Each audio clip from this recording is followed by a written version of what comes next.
Ya, memang orang Intel kerja dalam kesenyapan. Tapi jangan tidur.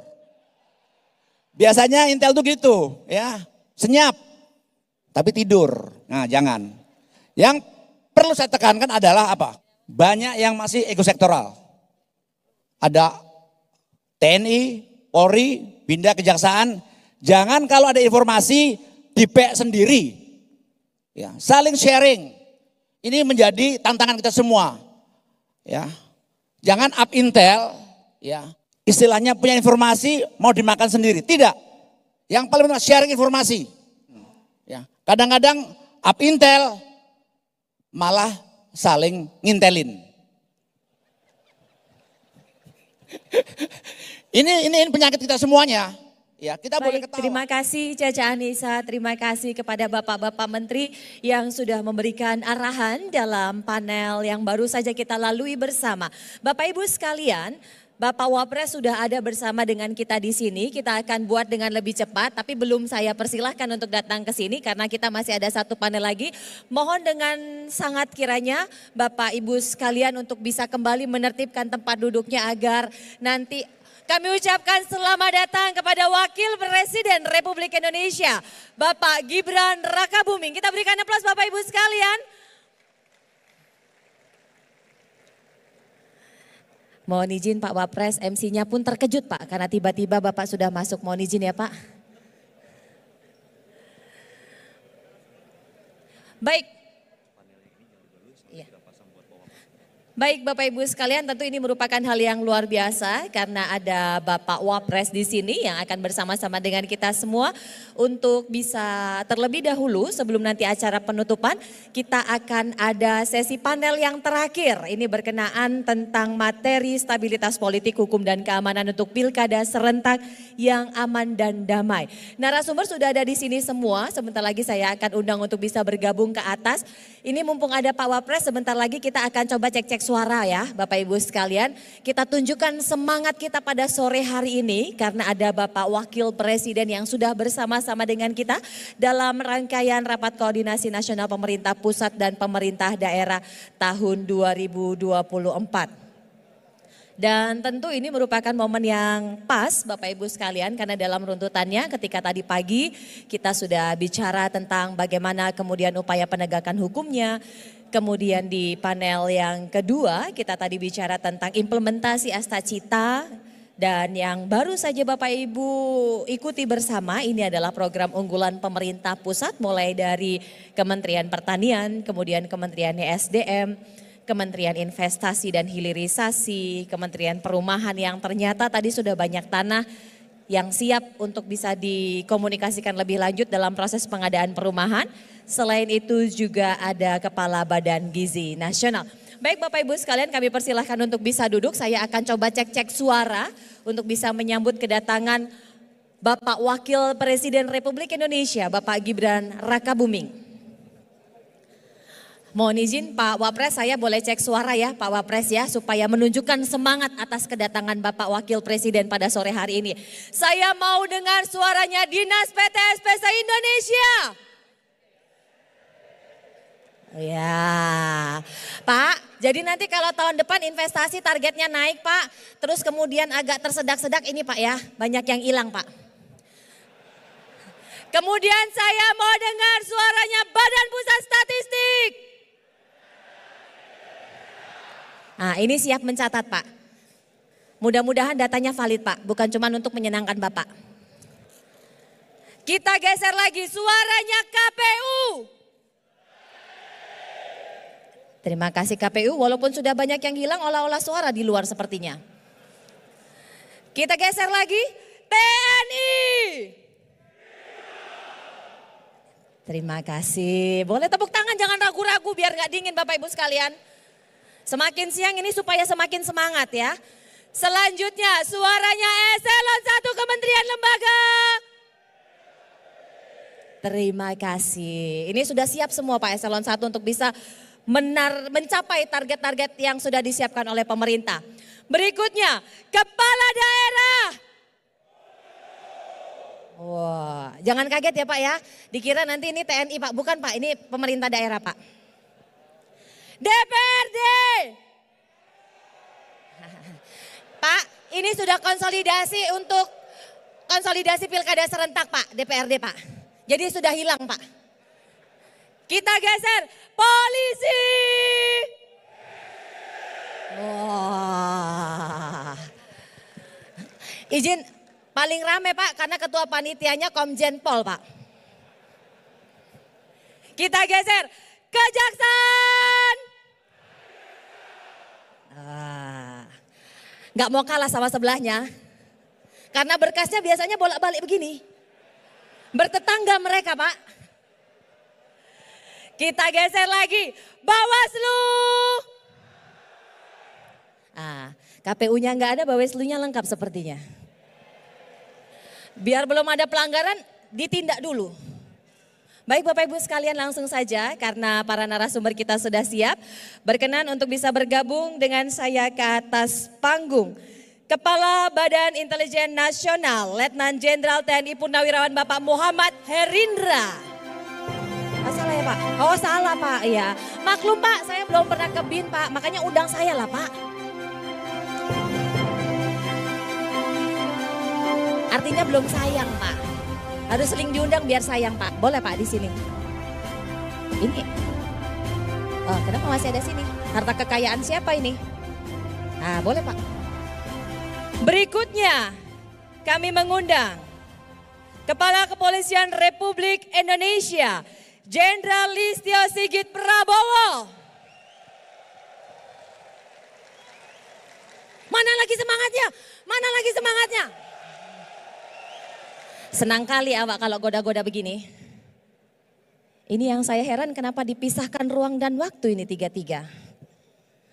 Berikutnya, Panglima Tentara Nasional Indonesia, Jenderal TNI Agus Subianto. Mau lagi double? Boleh, boleh Pak. Yel-yelnya Pak. Biar semangat. Belum sampai tempat duduk soalnya.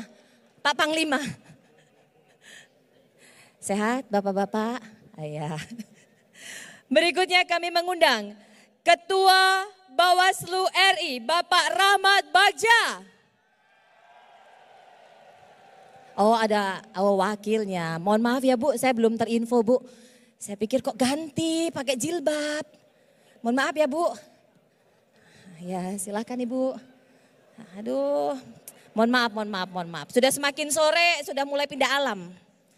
Moderatornya. Selanjutnya narasumber saya yang kelima. Ketua KPU RI, Bapak Muhammad Afifuddin.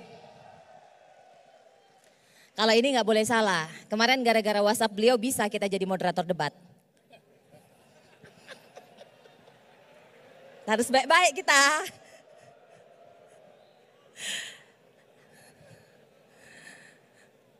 Kalau nggak ada WhatsApp beliau, wah berat kita nggak bisa jadi moderator. Baik, Bapak-Bapak ini karena sudah ada Pak Wapres di sini, sedianya sebenarnya waktunya 15 menit. Mohon izin Bapak Ibu sekalian. Jadi waktunya di sana sudah di set 10 menit. Tidak apa-apa ya, mohon izin Bapak Ibu sekalian. Baik Bapak Ibu, kita akan langsung saja persilahkan karena temanya ini adalah stabilitas politik, hukum dan keamanan untuk pilkada serentak yang aman dan damai. Narasumber yang pertama akan saya persilahkan untuk bisa sharing berkenaan mengenai kesiapannya dalam penyelenggaraan pilkada. Saya langsung persilahkan kepada Kepala BIN, saya persilahkan. Jangan ragu-ragu kalau mau tepuk tangan. Bismillahirrahmanirrahim. Assalamualaikum warahmatullahi wabarakatuh. Selamat sore dan salam sejahtera untuk kita semuanya. Yang terhormat Bapak Wakil Presiden Republik Indonesia serta seluruh peserta Rakornas. Ini kita giliran saya memberikan sedikit perakiran ancaman terhadap pelaksanaan pilkada tahun 2024. Tadi secara lengkap sudah dijelaskan oleh KPU maupun Bawaslu tentang persiapan. Saya hanya ingin menyampaikan beberapa fase kritis pada pelaksanaan pilkada. Yang pertama, pada saat pelaksanaan kampanye. Ini juga banyak gangguan-gangguan, ancaman-ancaman yang berpotensi mengganggu terhadap pelaksanaan pemilu.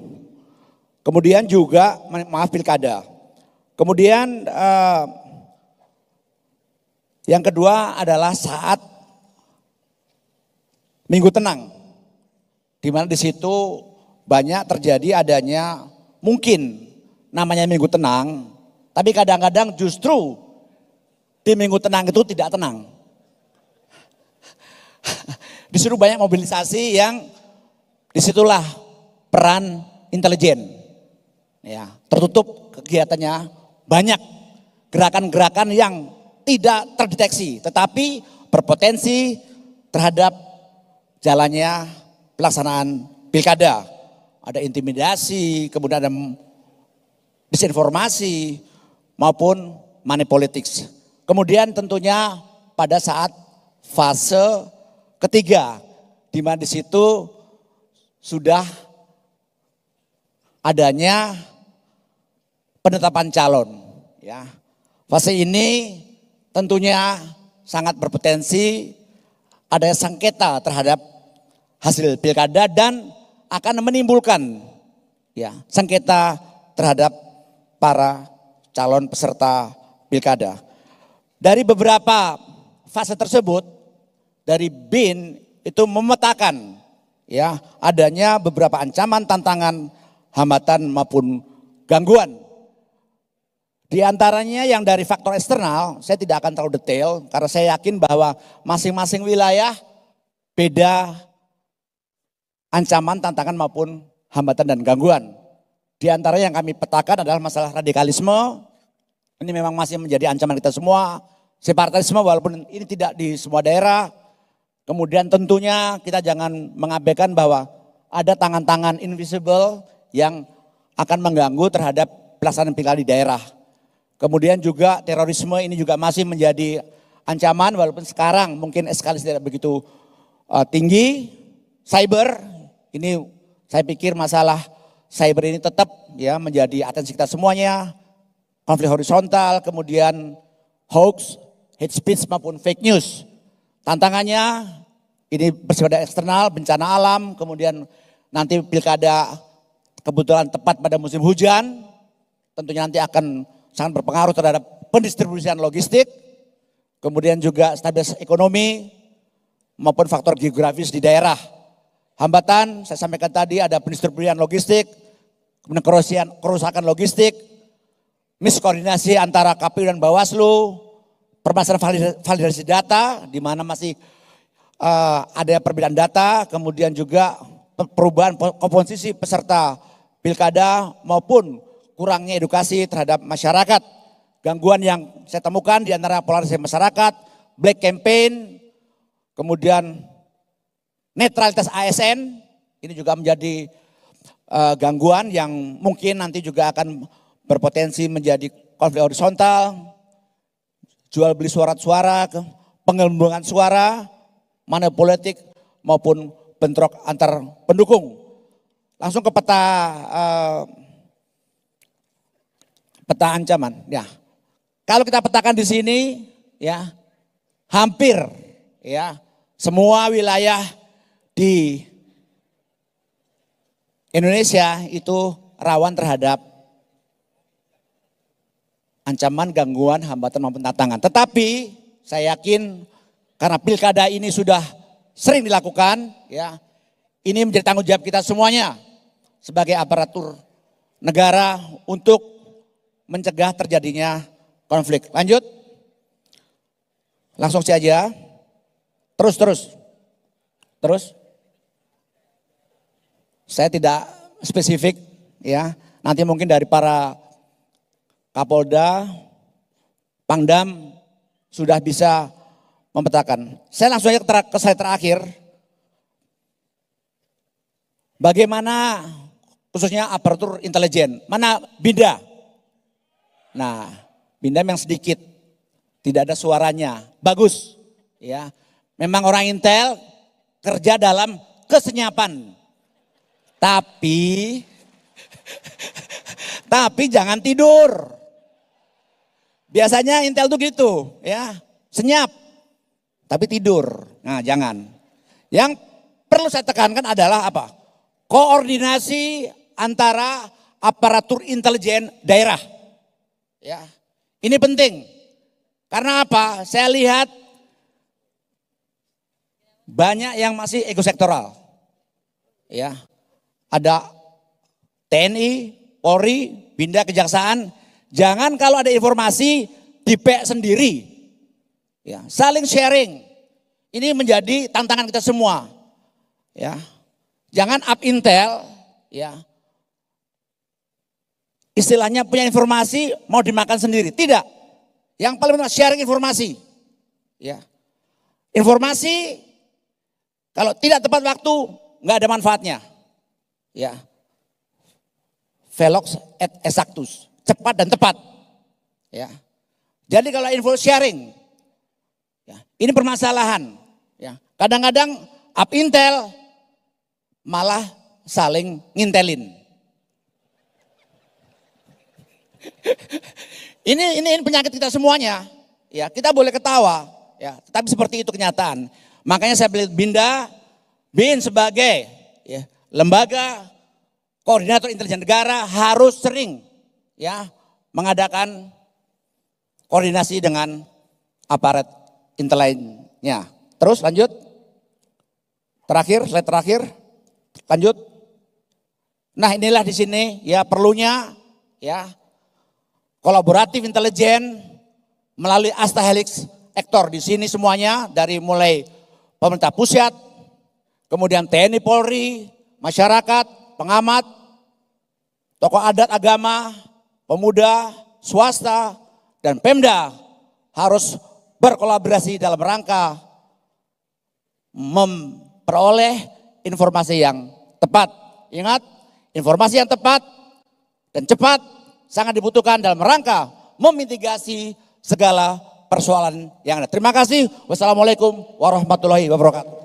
Waalaikumsalam, terima kasih Kepala BIN yang sudah menyampaikan pentingnya koordinasi sinergi bukan penting saling menginteli ya.